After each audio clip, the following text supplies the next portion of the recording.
हां भात हमें अधोन धराइल बा माने जौन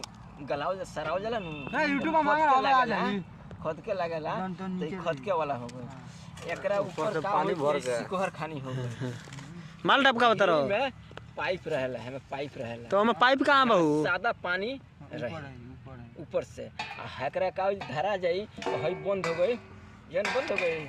हई आ जाई नु तो हई में पाइपुआ रही तो हमें का होला चारों से कपड़ा यानी माटी से लेवर दवल जाई गैस ना जाए जब निचला माल है डबकी तो का हो कि पहले टॉपर आई हमें भाप में जाई भाप में लगी हमें से पानी बन के हमें टबकी आ पानी टबकी तो हमें से उहे पानी हदर हदर बहरी गिरी पाइप उहे दारू हदर गिरला ठोपे ठोपे चुवेला हदर गिरला का धार देखला तब ओरिजिनल चुवावत रहे का मतलब अच्छा फेन हम एगो कंफ्यूज पड़ गइनी जब कहत रह ठीक बा तसला हो गइले में माल बाटे तो हई ध द के मुना गइल ना मुनाई हई छोट रही प्लेट अच्छा हई तसला रही तो मुना जाए अच्छा हई छोट प्लेट रही जानल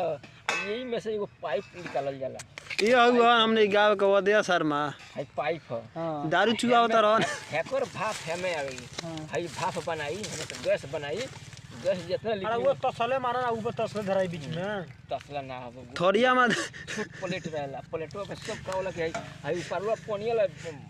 भापवा बन के अच्छा दारू तू चोइले बड़ा गाड़ धसा गेलन होई दारू चुआ हो कइबा तू अब जानी हो